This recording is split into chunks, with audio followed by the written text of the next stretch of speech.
Hi there guys, Sam here. Welcome to another video where I go through tuning your Golf R with ABT, the car tuning manufacturer. So I'll get straight into the video really.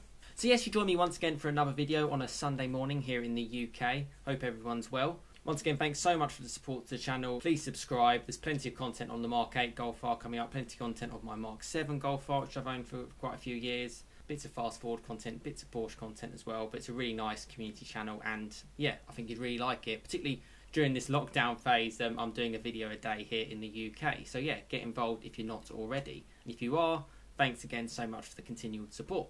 So yes, I'll get straight into this one, and as you can see on screen, it's essentially about an ECU tune for a Golf R. Now, I did a video a few years back about Revo and whether or not I'd consider it for my Golf R, and that sort of rated it to around sort of 370 brake horsepower. It seemed quite a quick, easy fix.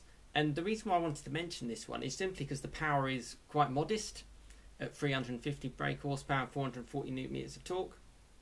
There's only a slight increase, and this is for sort of like the latest generation Golf Rs with like the gas particulate filters, so it's all sort of designed to work perfectly well. Now I should stress I'm not getting sort of paid or anything by ABT. I just clearly just wanted to mention about it. There's so many tuning companies out there. If you've got a Golf R, if you've got a high performance car and you want to make it a little bit more special, what should you go for?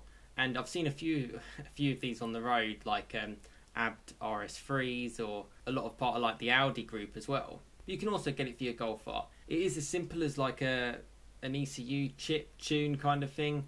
You can kind of see it from here, and yeah, it's as simple as that. It's just a simple remap to the engine. There's no sort of hardware involved. You can obviously change that within your car if you wanted to, but not particularly needed if you just want a small performance gain. Manufacturers do leave quite a bit of tolerance on the table for their cars, and the EA888 engine is so tunable. Yeah, and obviously a lot of companies have managed to do it, including ABT. The only disappointing thing is I can't seem to find the exact price for this. Now I know for Revo you're sort of looking at around sort of £600 in the UK for it. I'm not too sure how much this costs. It's quite confusing because you have to go to a dealer. I checked in the UK, there's plenty of dealers all around, so it's certainly worth something checking out. And you can certainly do something really special with your car and do it with someone who's quite an expert in their field, from what I've kind of been reading a little bit on their website. So I'll leave a link in the description below. Have a little browse through it. It's quite nice to kind of read through these kind of things to see what they're actually kind of creating, what they're kind of doing. You know, we're in tough times, and to be able to just add that little bit more to your car could really make all the difference. Particularly more so if your car's coming out of warranty. My Golf R has literally just come out of warranty, so and that's one thing that put me off the Revo kind of tune. But maybe it might be worth it. You know, it can make quite a lot of difference. I will hold reservations if you've got a manual car like mine, because the clutch struggles to take any more power. It struggles, to be honest, with the 300 brake horsepower. They tend to wear out quite quickly. Mine hasn't yet. But for DSG cars, you should be better off with like a small tune. The one thing I wanted to mention as well, they're already looking at development for the Mark 8. I think they've got a Mark 8 R line here as well, which looks quite flashy. They've got quite a nice little design on that.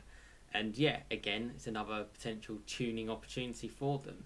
And with so many restrictions and so many difficulties for manufacturers, as much as I feel tuning manufacturers are going to have quite a difficult job to get in there to also apply to these rules, there's an opportunity there to help out the other manufacturers. You know, ABT is quite a bit of a partner for the VAG group, to be honest with you, so they're in quite a good place. And just to go through a couple of images of the Golf R, you can like do styling tweaks and bits like that. You can really go to town on your Golf R, but I quite like that subtly stealthy look. Kind of go through the images, just a blacked out Golf R, to be honest, but you'd never really know what's sort of under the hood. You'd be surprised about a small power increase can actually make quite a big difference. You know, 50 brake horsepower, people are just like, oh, it's not worth it. Oh, I want to get mine to 500 brake, I want to get mine to 600 brake. But actually, small little subtle changes are probably the best way to go about it, particularly if you're looking to do that journey, that tuning journey of consistently increasing your car. Do it at stages. I've loved my car stock, and to be honest with you, any sort of changes I do make in the future, I really want to make a difference to the car. Stuff like an Akrapovic exhaust would be nice. Stuff like maybe uprated wheels and tyres. Just little things to keep improving it as my ownership of the car progresses, and I'm sure you are the same. Go through more images there, you can see it's got some cool little wheels as well on it, and yeah, something a little bit different. You can put that ABT badge on the back of your car, and you can kind of say, oh, I've got something a little bit more special than just a standard Golf or a standard RS3 or a standard S3 or whatever you own. And yeah, once we're all past lockdown, you can drive off into the sunset, and that's kind of the dream for motoring enthusiasts, really. So there you go, a nice and quick video, really. I just wanted to share this because I'd seen a little bit of information around it recently. It looks quite cool. I've done tuning videos in the past, and I've always sort of put myself off. For me, I always think they're better off when you're out of warranty. I think when you're in warranty, you're just better off just enjoying your car. That's my personal opinion, to be on the safe side and maybe the boring side. Once you're out of warranty, you've kind of got a little bit more leeway, to be honest with you, to have a bit of fun. And I always think you're better off doing it in smaller stages, because that way you can kind of say to yourself, oh, this wasn't worth it, you know, I just want to take it off, which is really simple to do, sort of like an ECU tune. You haven't put any hardware components on your car. Or you can sort of say, oh, this is great, you know, I love it, I'll keep it for a long time.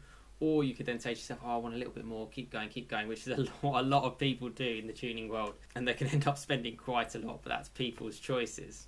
But I think it's really cool, and I think it's cool that they offer something like this. It can add that special factor that you'd want from your car. So yeah, let me know what you think of ABT and whether or not you'd consider tuning it for your Golf R. I know a lot of my subscribers obviously have a Golf R. They have some special hot hatches as well, like RS3s, and you know, this could be kind of a good thing to go down to check out and to see what you think, particularly if you're out of warranty.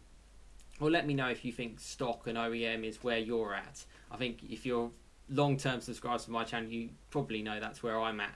But I do love these kind of products, and if you drive those kind of cars less, I think it just makes that little bit more special. If you drive it every day, I just feel it's probably something you'll just naturally get used to. You'll get naturally used to that huge power, even if it's a small gain on this side. But yeah, I'll leave the links in the description if you fancy checking it out on your Sunday. Thanks again so much for the support. Have a great rest of your day in the UK, the US, Europe, France, Germany, Australia, wherever you are in the world. And thanks so much for tuning into the videos. Yeah, and take care. So thanks so much for watching, and I'll see you again next time. Cheers, guys.